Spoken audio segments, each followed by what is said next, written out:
Alléluia. Amen. Nous lisons dans Apocalypse 6, fortifié, revêti et armé pour aller. Apocalypse 6, versets 1 et 2. Apocalypse 6, versets 1 et 2. Je regardais quand l'agneau ouvrit un des 7 sceaux et j'entendis l'un des 4 êtres vivants qui disait comme d'une voix de tonnerre, viens, viens. Viens. Je regardai et voici parut un cheval blanc. Celui qui le montait avait un arc. Une couronne lui fut donnée et il partit en vainqueur pour vaincre. Amen. Est-ce que tu as suivi la lecture? J'ai regardé et voici parut un cheval blanc. Celui qui le montait avait un arc. Une couronne lui fut donnée. Et il partit en vainqueur et pour vaincre. Parole du Seigneur. Vous savez, la parole de Dieu mérite ton amen. Quand tu entends la parole de Dieu, tu te tais. C'est comme si tu refuses la parole de Dieu. Amen, là, ça ne coûte rien. Et amen, c'est dans toutes les langues. Amen. Celui qui le montait avait un arc, une couronne lui fut donnée. Il partit en vainqueur pour vaincre. Voici un homme. Je dis un homme parce que nous sommes devant des hommes. Un arc lui a été donné. Une couronne lui a été donnée. Et la Bible dit, il partit en vainqueur. Avant même d'aller, il s'est rassuré qu'il part en vainqueur. Le combat est gagné à l'avance. Si celui qui part pour le combat, au lieu de partir comme une personne à la recherche d'une victoire, la parole de Dieu dit qu'il est parti déjà en vainqueur. Il avait déjà l'assurance de sa victoire. Et comme il avait l'assurance de sa victoire, il a pris une couronne. Et cette couronne, c'est quelle couronne? La couronne de victoire. Il a pris déjà la couronne de victoire avec l'assurance de sa victoire. Le Seigneur te pose la question ce matin. As-tu l'assurance de ta victoire? Est-ce que ta victoire est assurée? Ou bien tu es dans le doute? Ou bien tu es dans la crainte? Ou bien tu es dans la peur? Lui, il est parti en vainqueur. Avant de partir, il y a 2 éléments. Il a d'abord reçu un arc qui signifie qu'il est armé. Une couronne qui montre qu'il était déjà revêtu de victoire. C'est pourquoi nous disons ce matin, fortifié, revêti et armé. C'est ce que le Seigneur fait de chacun de nous. En partant pour vaincre, il sait qu'il a été formé pour la victoire. Demande à ton voisin, à ta voisine, es-tu formé pour la victoire? Dis à une autre personne, laisse le Saint-Esprit te former pour la victoire. Laisse le Seigneur faire de toi un plus que vainqueur. Là, à chaque fois que tu iras, à chaque fois que tu vas t'élever, tu auras l'assurance de la victoire. La victoire avec Christ n'est pas du peut-être. C'est déjà une victoire assurée. Et quand Jésus-Christ venait sur la terre, il avait tout réuni pour la victoire et jamais pour la défaite. Et nous allons voir cela dans Luc 2, verset 40. Pour vaincre, il faut être plus fort. Il faut être revêtu. Il faut être armé. Dis à quelqu'un, pour vaincre, il faut être plus fort. Luc 2, le verset 40. Or, l'enfant croissait et se fortifiait. Il était rempli de sagesse et la grâce de Dieu était sur lui. Or, l'enfant croissait et se fortifiait. Notre Seigneur Jésus-Christ, depuis son enfance, voici ce qui le caractérisait. L'enfant croissait. Pourquoi c'est à lui seul qu'on met la marque de la croissance? L'enfant croissait. Ce n'est pas seulement une croissance musculaire. Ce n'est pas une croissance en taille, ni en forme seulement. Il croissait dans la connaissance de Dieu. Il croissait dans les choses de Dieu. Il croissait dans la parole de Dieu.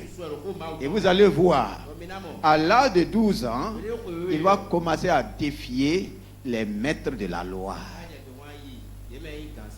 Voici comment doit être notre formation. Il croissait et il se fortifiait. Il a commencé à se fortifier quand? Depuis son enfance. Ce n'est pas seulement des entraînements militaires, mais de même qu'il croissait dans les sceaux de Dieu, il va commencer aussi à se fortifier dans les sceaux de Dieu. C'est pourquoi la croissance et la force vont grandir en même temps avec lui. C'est ce qui va lui donner l'équilibre spirituel. Beaucoup sont déséquilibrés. Beaucoup ne sont pas équilibrés dans la croissance. Quand je regarde ta vie, quand toi-même tu regardes ta vie, quel genre de croissance tu as? Dans quel domaine tu as connu une véritable croissance? Est-ce que c'est seulement physiquement? Beaucoup ont connu une croissance dans les études, dans tellement de choses. Mais la croissance dans ce qui concerne Dieu, nous sommes tous en retard. Et quand vous voyez un enfant de 3 ans, 4 ans qui ne marche pas, on peut dire qu'il est en retard par rapport à quoi? Par rapport à sa croissance. Donc, tu as quel âge dans la conversion? Et si tu n'arrives pas à marcher comme Dieu veut, si je n'arrive pas à marcher comme Dieu veut, j'ai un retard dans ma croissance avec Dieu. Alléluia. Si je n'arrive pas à affronter les forces spirituelles, j'ai un retard par rapport à la fortification avec Dieu. Mais Jésus-Christ, depuis l'enfance, il croissait et il faisait quoi? Il se fortifiait. C'est pourquoi il pourra faire la différence. Pourquoi tu n'arrives pas à faire la différence? Il y a un défaut de croissance. Il y a un défaut de formation physique. Si toi, physiquement, tu marches bien avec tes 2 pieds et que spirituellement, tu marches comme un boiteux, donc il y a un problème de croissance. Il y a un problème de formation. Mais Jésus-Christ nous donne l'exemple. Or, l'enfant croissait, se fortifiait, il était rempli de sagesse. Et la grâce de Dieu était sur lui. Alléluia.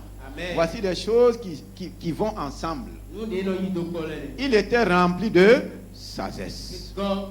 Et nous allons voir ces éléments qui vont nous aider dans ce que nous appelons le combat de la foi ou le combat spirituel.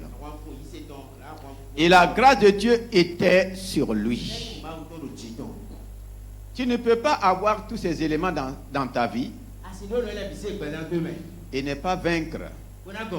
Une bonne croissance, bien fortifiée, remplie de sagesse, et la grâce de Dieu est sur toi. Alléluia. Donc nous bénissons le Seigneur. Dans Luc 3, 21. Luc 3, 21 à 22. Luc 3, 21 à 22. Tout le peuple se faisant baptiser, Jésus fut aussi baptisé. Et, pendant qu'il priait, le ciel s'ouvrit, et le Saint-Esprit descendit sur lui sous une forme corporelle comme une colombe. Et une voix fit entendre du ciel ces paroles.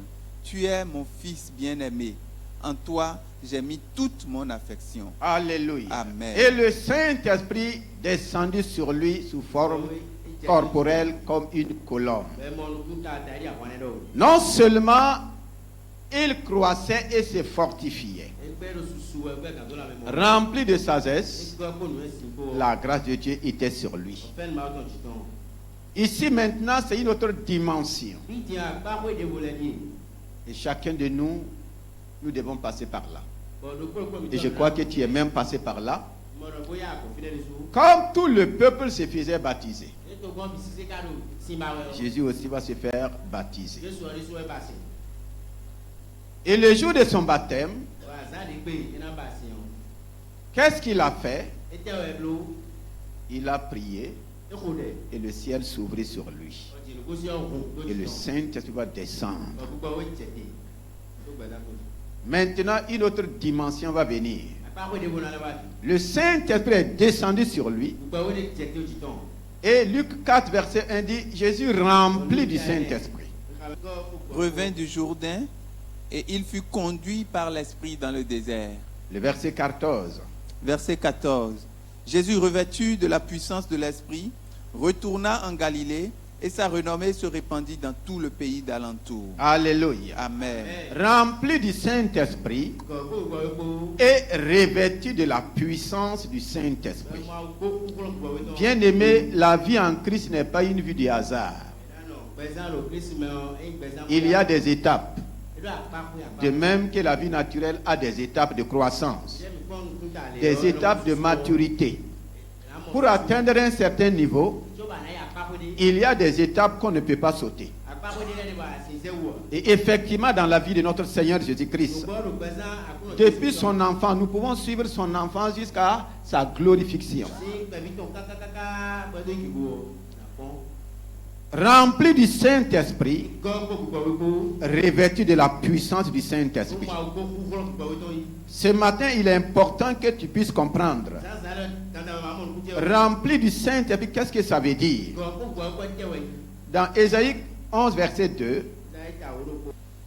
l'esprit de sagesse et d'intelligence, l'esprit de conseil et de force, l'esprit de connaissance et de la crainte de l'Éternel. Alléluia. L'esprit de l'Éternel reposera sur lui. L'esprit de sagesse. Ici, ce n'est pas la parole de sagesse. Ici, c'est l'esprit de sagesse. La sagesse dont Dieu même incarne. C'est cette sagesse qui était en Jésus-Christ. Par le Saint-Esprit. Et cette même sagesse repose sur toi et sur moi par le Saint-Esprit. Est-ce que tu as été baptisé? Est-ce que tu es passé par les eaux du baptême par immersion? Est-ce que tu as été baptisé du Saint-Esprit? Cette parole, c'est pour toi, c'est pour moi. Il s'agit de toi qu'on parle ce matin. Ce n'est pas de quelqu'un d'autre. L'esprit de sagesse repose sur lui. La sagesse de Dieu, c'est quoi? C'est la manière dont Dieu travaille. C'est pour dire, c'est le plan d'action de Dieu. Le plan d'action de Dieu est doté de sa sagesse. Et Proverbe dit que Dieu a tout fait par sa sagesse. Alléluia. Si nous voulons faire des choses, nous avons la grâce d'avoir la sagesse de Dieu pour tout faire. Mais est-ce que nous laissons cette sagesse-là fonctionner en nous? L'esprit d'intelligence. L'intelligence de Dieu, c'est quoi? C'est le plan technique opérationnel de Dieu. Après avoir dévoilé son plan d'action, la stratégie ou les techniques que Dieu va utiliser pour accomplir son plan, ça demande ce qu'on appelle l'intelligence. Beaucoup ont des plans, mais pourquoi ils n'arrivent pas à exécuter leur plan? Qu'est-ce qu'il faut pour exécuter le plan que tu as? C'est là qu'il faut quoi? L'intelligence. L'intelligence, c'est la finesse dans les choses. Parce que quelqu'un peut faire la chose, mais quand il va faire, c'est différent. Il n'y a pas de finesse. La finition n'est pas ça. Mais la sagesse de Dieu te permet et te donne les techniques opérationnelles. Donc Dieu, selon son plan d'action, opère de façon technique. Et les techniques de Dieu sont appelées quoi? L'intelligence divine. La force de Dieu, c'est la puissance de Dieu en action. Nous avons besoin de tout cela quand il s'agit de prendre les armes et de résister dans les mauvais jours. Nous allons voir comment Jésus-Christ lui-même a fait face aux mauvais jours. Est-ce que c'est les mains vides? Non. Voici ce qu'il a réuni en lui, ce qu'il a permis à Dieu de faire en lui et avec lui pour faire face aux mauvais jours. Pour les mauvais jours dont il est question, dont il vit et que nous traversons aujourd'hui, voici ce qu'il faut. Nous avons besoin de la sagesse de Dieu. Alléluia. C'est pourquoi Jacques dit, quand tu passes par l'épreuve, et il dit l'épreuve de ta foi, ce qu'il te faut, si tu manques la sagesse, tu dois faire quoi? Tu dois demander à Dieu la sagesse. Et beaucoup de fois, quand nous traversons les épreuves, dans le mauvais jour, ce que nous demandons, c'est différent de ce que Dieu a pour toi et pour moi pour faire face à ces mauvais jours. Jacques dit, il faut demander la sagesse. Et Dieu la donne simplement. Parce que devant l'épreuve, toi tu crois qu'il faut l'argent. Mais tu peux avoir l'argent et échouer dans l'épreuve. Toi tu crois qu'il faut avoir tel moyen. Tu peux avoir les moyens et échouer dans l'épreuve. Mais dans l'épreuve là, si tu as la sagesse de Dieu, la manière de faire de Dieu, il n'y a pas cette épreuve dans laquelle Dieu va rentrer et ne pas trouver la sagesse qu'il faut, la stratégie qu'il faut pour sortir de l'épreuve, quelle que soit la profondeur de l'épreuve. C'est pourquoi la sagesse de Dieu est indispensable dans les mauvais jours. Alléluia. Il dit encore l'esprit de quoi? L'esprit de la crainte de Dieu. Dans l'esprit de conseil, il y a l'esprit de connaissance. Alléluia. La connaissance de Dieu, c'est les renseignements révélationnels que Dieu te donne. Quand on dit esprit de connaissance, là, parce qu'il faut connaître le terrain. Il faut connaître l'ennemi. Il faut maîtriser la situation. C'est pourquoi aujourd'hui, les nations mettent ce qu'on appelle des services de renseignement, qui doivent connecter toutes les connaissances requises. Parce que si tu pars dans l'ignorance, tu vas tomber dans les bourbiers de l'ennemi. tu vas tomber dans les filets de l'oiseleur. Donc, il faut la connaissance. Alléluia. La connaissance et la crainte de Dieu se suivent. Pourquoi? Quand tu as toute la connaissance requise, quand tu as la connaissance révélationnelle, quand tu as toutes les informations qu'il faut, malheureusement, beaucoup se précipitent sans avoir toutes les informations. Et après, ils vont se rendre compte qu'ils ont connu des erreurs. Pas possible.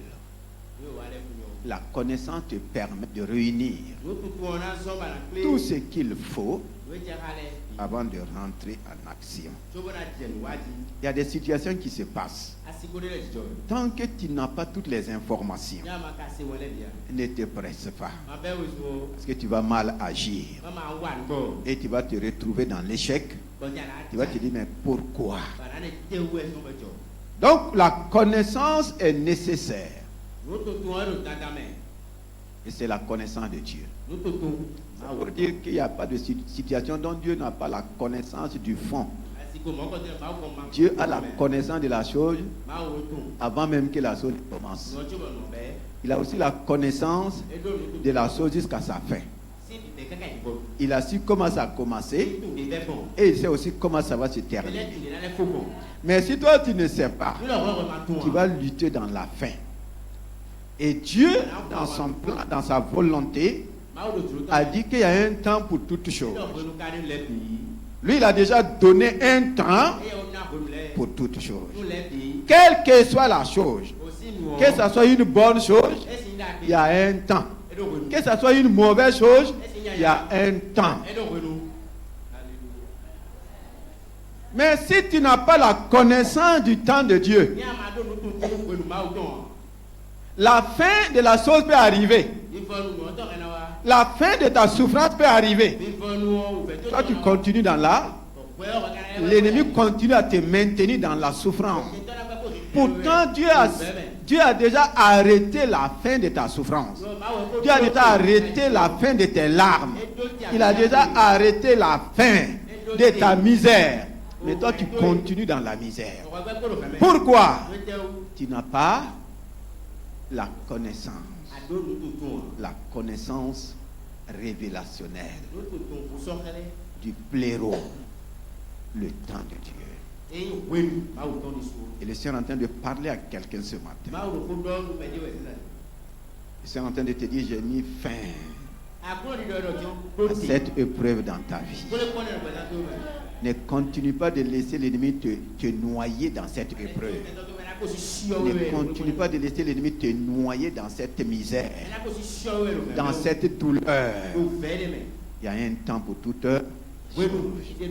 Donc, la connaissance me permet d'avoir tous les renseignements, les informations révélationnelles. Avant d'agir, il faut réunir ces éléments. Quel que soit le problème qui se passe dans ta propre maison, ne sois pas pressé. Seigneur, donne-moi la connaissance de ce qui se passe. Donne-moi la révélation de ce qui se passe. Alléluia. Amen. Et quand tu as la connaissance venant de Dieu, là tu demeures ferme. Parce que tu sais comment la chose va se terminer. Alléluia. Amen. La maison du prophète Élisée était entourée de chars et de chevaux. Son serviteur qui est sorti, lui, il a vu quoi? L'armée de l'ennemi qui a entouré toute la ville pour prendre un seul homme, Élisée. Et lui, il était avec Élisée. Vous croyez qu'on va prendre Élisée et laisser son serviteur? Il était dans la peur. Il va dire au prophète, c'en est fini pour nous. Dis à quelqu'un, ce n'est pas fini pour nous. Dis à quelqu'un, ce n'est pas fini pour moi. Ce n'est pas fini. Il dit, ça n'est fini pour nous. Le prophète dit non. Ô Éternel, ouvre ses yeux pour qu'il voie que ceux qui sont avec nous sont plus nombreux que ceux qui sont au dehors. Est-ce que son serviteur avait cette connaissance? Est-ce qu'il avait cette révélation? Lui, il voyait quoi? Un problème. Lui, il voyait quoi? C'est fini pour nous. Dis encore à quelqu'un, ce n'est pas fini pour toi. Amen. Tu as demandé une parole à Dieu, Dieu est en train de te parler. Ce n'est pas fini. La crainte de Dieu, c'est quoi? Nous sommes en train de parler de prendre les armes. Ça fait partie. Nous avons vu la semaine passée qu'on doit se dépouiller des armes du monde. Nous avons vu cela avec David. Saül a donné son vêtement, son armure à David, son épée. Mais David a dit, je ne suis pas accoutumé. Il s'est débarrassé. Ça ne va pas au milieu de nous parce que nous refusons de prendre les armes de Dieu. Nous prenons les armes du monde. La même manière que le monde combat, nous voulons combattre de la même manière. Et Dieu dit, lui, ses armes ne sont pas des armes charnelles. Ce n'est pas contre la chair ni le sang. Il nous a donné les cibles. Nos armes sont des armes spirituelles. La ceinture de vérité. Parce que nous vivons dans un monde de mensonges. Le mensonge est l'arme du monde. Et le Seigneur dit, il n'y a aucune puissance contre la vérité. Et ma parole est la vérité. Comment tu peux avoir une telle arme et tomber devant les mensonges du diable? Pas possible. La cuirasse de la justice.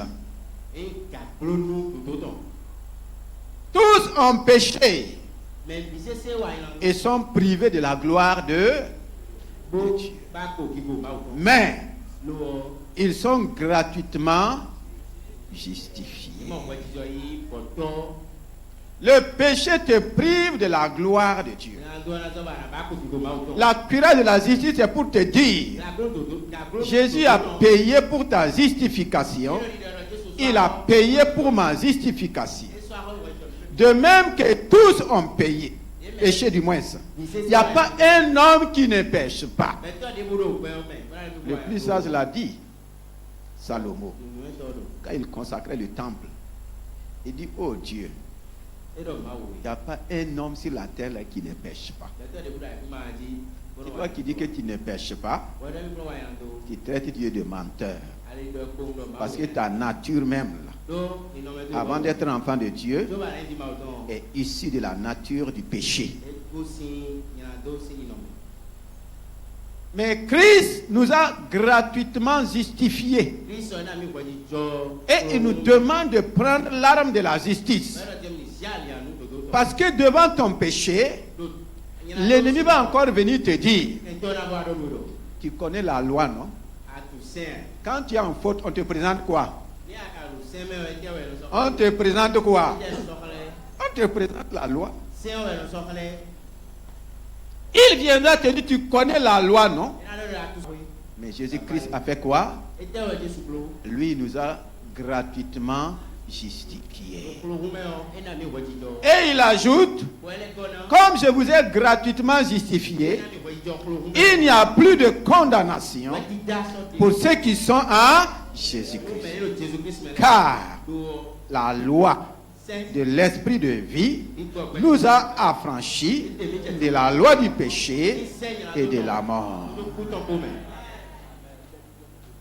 Est-ce que toi tu prends ça? Les saucires du gel de l'évangile de paix. Donc les saucires sont des armes. Les armes de Dieu sont des saucires. Alléluia. Amen. L'évangile de paix. L'évangile, c'est la bonne nouvelle. Parce que nous sommes dans un monde rempli de mauvaises nouvelles. Malheureusement, au lieu de prendre les soucis du gel de l'évangile de paix, nous prenons quoi? Quel genre de chaussures? Les chaussures de la mauvaise. Et vous marchez pour aller annoncer quoi? Pour aller annoncer la mauvaise nouvelle. Tu annonces la mauvaise nouvelle à toi-même. Tu annonces la mauvaise nouvelle à ta famille. Au service, tu annonces la mauvaise nouvelle. En parlant comme les autres. En parlant comme tes collègues. La mauvaise nouvelle, c'est parler de la réalité en mettant la vérité de côté. On dit mauvaise nouvelle. C'est toi qui as la connaissance de la bonne nouvelle qui sait que c'est mauvaise nouvelle. Le monde parle toujours de la réalité. Et quand il te parle, c'est réel. Tu vois. Mais il y a là, et seule la vérité peut triompher de la réalité. Le bouclier de la foi, avec lequel tu peux éteindre tous les traits, les flèches enflammées de l'ennemi. Est-ce que tu sais que chaque jour, l'ennemi t'envoie des flèches venimeuses? Des flèches que tu ne sais d'où ça vient. Lui t'envoie quoi? Des flèches. Des flèches en parole, en pensée, en acte, en comportement. De toutes les manières. T'envoie des flèches. La foi, c'est quoi? C'est la confiance absolue en Dieu. Une ferme confiance. Une ferme assurance. Quand les flèches de la maladie arrivent, j'ai l'assurance que Christ. Qu'est-ce que Christ a fait? Qu'est-ce que Christ a fait?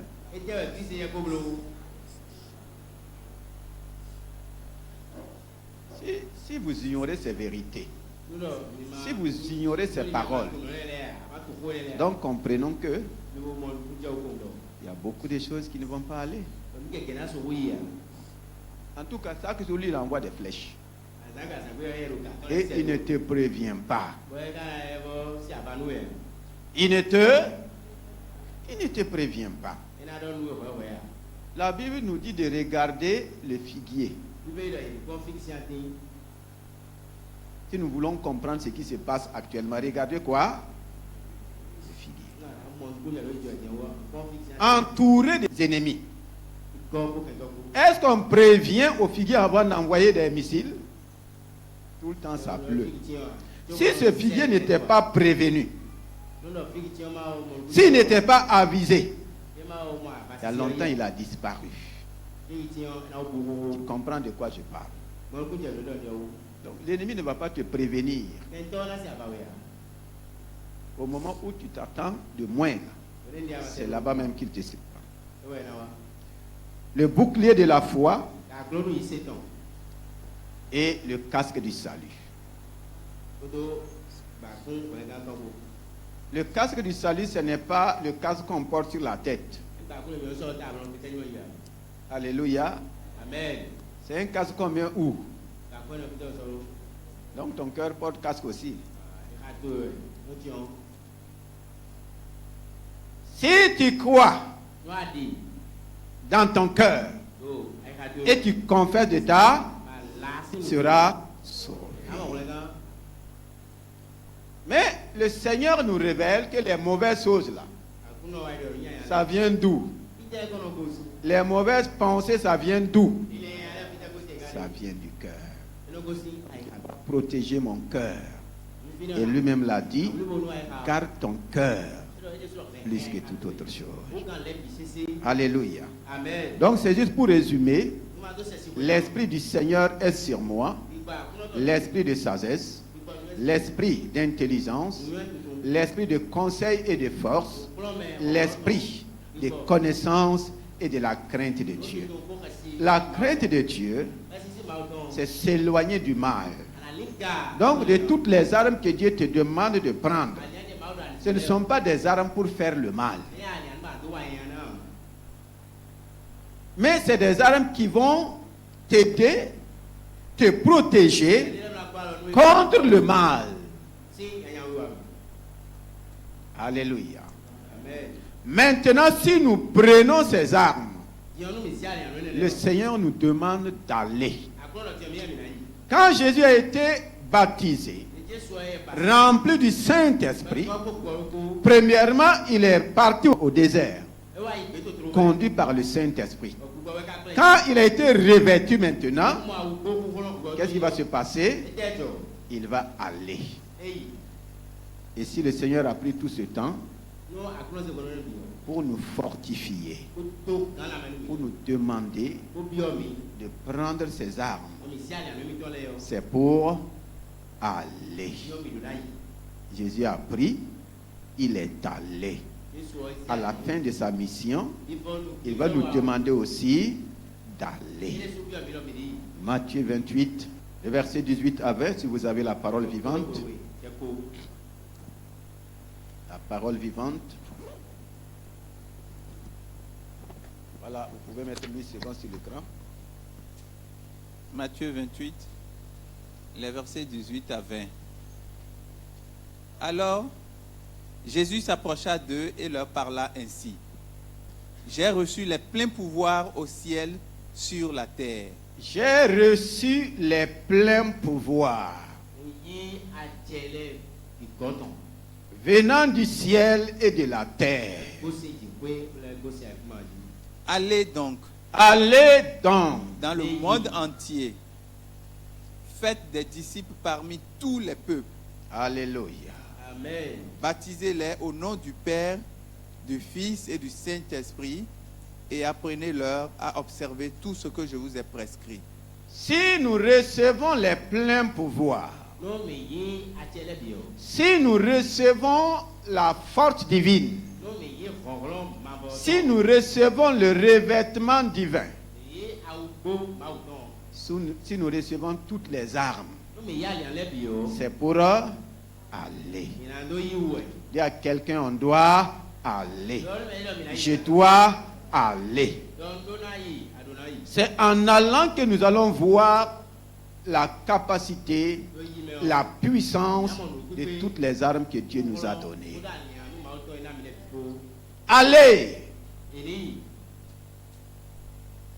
par tout le monde avec ce que Dieu t'a donné. Il n'y a pas un coin du monde où tu ne peux pas aller. Tu n'as pas encore accepté la parole de Dieu. Avec tout ce que Dieu m'a donné là, il n'y a pas un coin de ce monde où je ne peux pas, où je ne dois pas aller. Si tu as peur d'aller, donc tu n'as pas reçu. Tu ne t'es pas laissé former. Quand on forme les militaires, c'est le soldat ou le militaire qui demande là où il veut aller.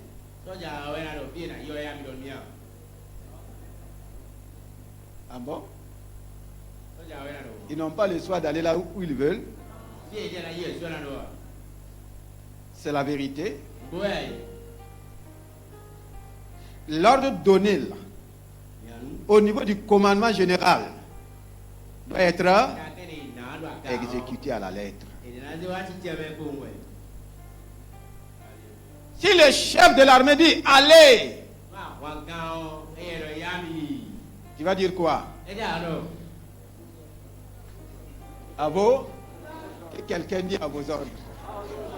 Que quelqu'un dit Seigneur à tes ordres.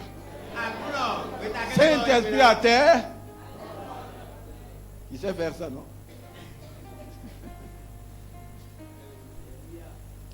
Formé, revêtu, armé, pour rester dans le camp.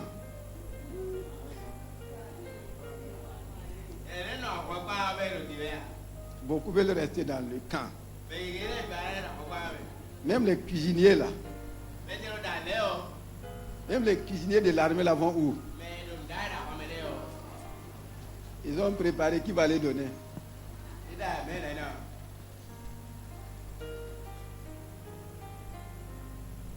Allez. C'est le mot d'ordre du Seigneur.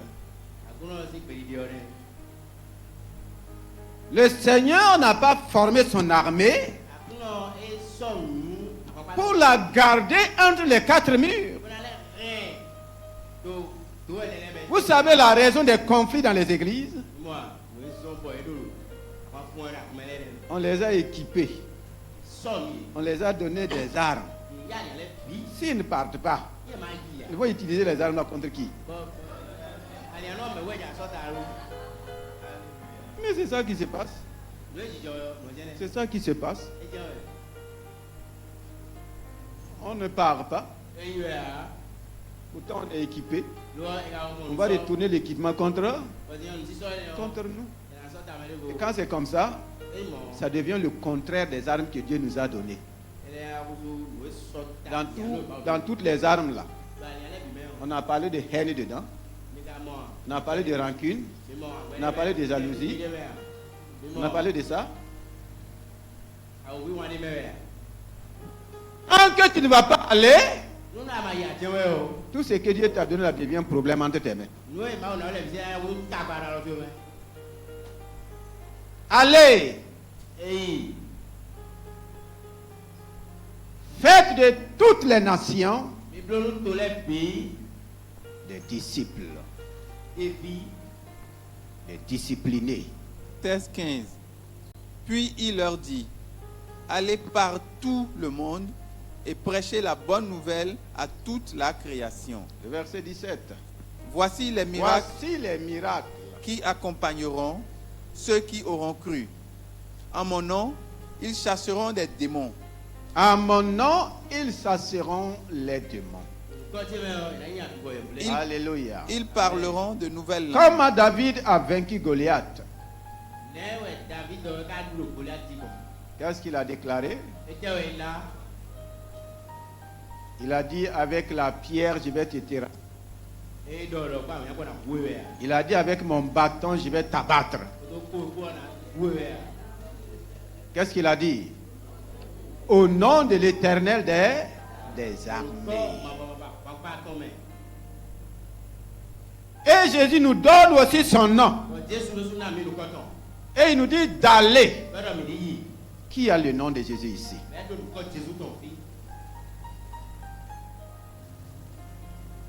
Le nom de Jésus est une arme contre qui?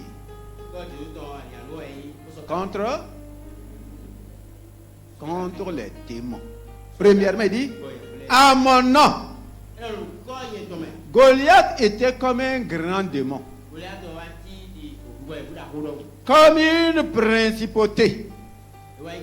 Une domination. Je nous rappelle, ce n'est pas le petit caillou qui a vaincu Goliath. Ce n'est pas le petit David qui a vaincu Goliath. Lui-même l'a dit, au nom de l'Éternel des armées, je te taille en pièces. Je coupe ta tête et je jette ton corps. Jésus te donne son nom. Quels sont ceux qui sont poursuivis par des démons ici?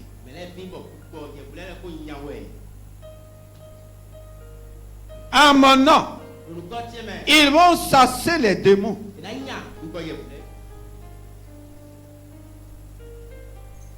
Il a dit, en mon nom, je vais venir chasser les démons. Qui doit chasser les démons? C'est qui? C'est quel démon tu dois chasser? Les démons de ta propre maison d'abord. Les démons autour de toi. Dis en mon nom. Ils chasseront les démons. Si réellement on obéissait au Seigneur, est-ce qu'on aura problème de démons? Je vais vous dire quelque chose. Vous êtes au bord de la mer, non? Vous êtes au bord de la mer.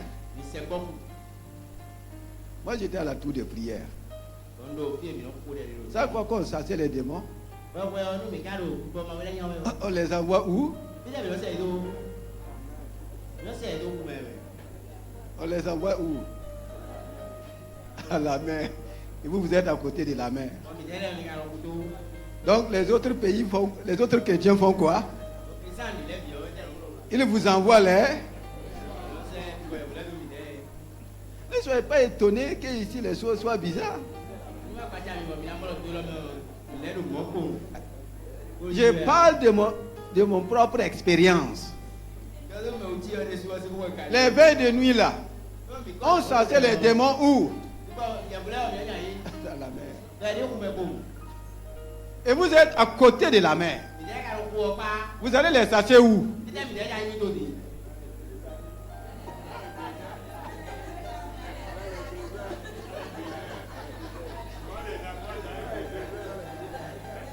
Ok. Vous savez ce que les démons font? Qui sait ce que les démons font? Les démons vont aller simplement là où on ne les chasse pas. Et si vous êtes des chrétiens qui ne chassent pas les démons, ils vont venir loger avec vous. Il y a quelqu'un, soyez un chasseur de démons. Au nom de Jésus-Christ. Il y a quelqu'un, je suis un chasseur de démons. Il y a une autre personne, les démons ont peur de moi. Amen. À mon nom. Comment tu vas laisser les démons utiliser des hommes pour venir te nuire? Tout le temps tu parles des sorciers, tu parles de... Qui agit en eux? C'est... Et Jésus dit quoi?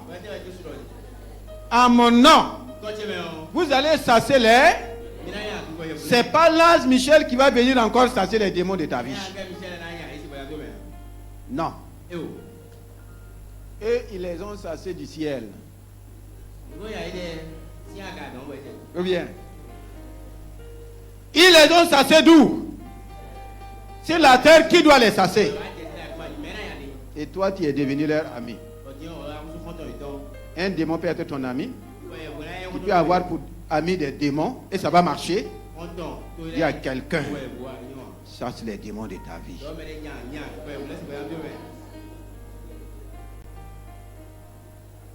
À mon nom, ils chasseront les démons. C'est toi qui te lèves avec le nom de Jésus pour chasser les démons de ta vie, les démons qui veulent contrôler ta vie, qui veulent contrôler ta destinée, qui veulent contrôler ton avenir, qui veulent contrôler ta recette, tes bénédictions. Toi, tu as le nom de Jésus. Exerce-le. On ne donne pas une arme à un militaire et quelqu'un d'autre va venir tirer pour lui. C'est comme ça? Non. À mon nom. Qu'est-ce qu'ils vont faire encore? Ils parleront de nouvelles langues. Ils parleront de nouvelles langues.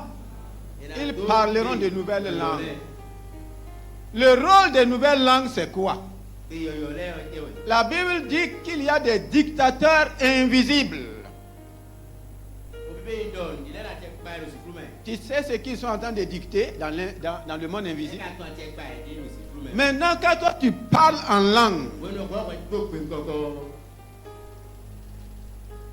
tu troubles leur communication. Alléluia. Quand tu parles en langue, les plans qu'ils ont conçus là sont dévoilés. Quand tu parles en langue, On dit que ce n'est pas le langage des hommes. Alléluia. Et ils sont des esprits qui communiquent. Toi, tu n'entends pas. Ou bien tu entends. Maintenant, quand tu te mets à parler en langue, c'est maintenant esprit contre esprit. Tu leur donnes les menaces de Dieu, venant de Dieu. On dit que tu ne parles pas aux hommes. Ce n'est pas le langage des hommes. Quand tu te mets à parler en langue, c'est comme Dieu qui les parle. Et il parle dans le monde invisible. Qui les répond? Qui peut les répondre? Si ce n'est pas Dieu. Et quand tu parles là, et ils n'entendent pas la voix d'un homme, ils entendent quoi? Les menaces de Dieu, qui annulent leurs menaces. C'est pourquoi quand vous parlez en langue, le mouvement spirituel est en embouteillage. Ils sont dans une confusion. Comment Dieu a fait pour mettre la confusion dans les langues? Quand vous parlez en langue et ils ne se comprennent plus, ils font le contraire de ce qu'ils avaient arrêté faire. Le parler en langue, c'est l'embuscade de Dieu. Voici des ennemis qui se sont mis d'accord pour aller attaquer. Arrivé sur le lieu d'attaque, la Bible dit que Dieu a mis une embuscade. Et ses amis sont devenus ennemis au même moment. Et ils se sont mis à faire quoi? Quand nous prions en langue, nous amenons le camp adverse à faire quoi? À se tuer entre eux. Mais pourquoi vous n'aimez pas parler en langue? Vous croyez que c'est pour rien que Jésus a donné ça? C'est pour rien? C'est une nouvelle langue pour aller gagner un bon concours?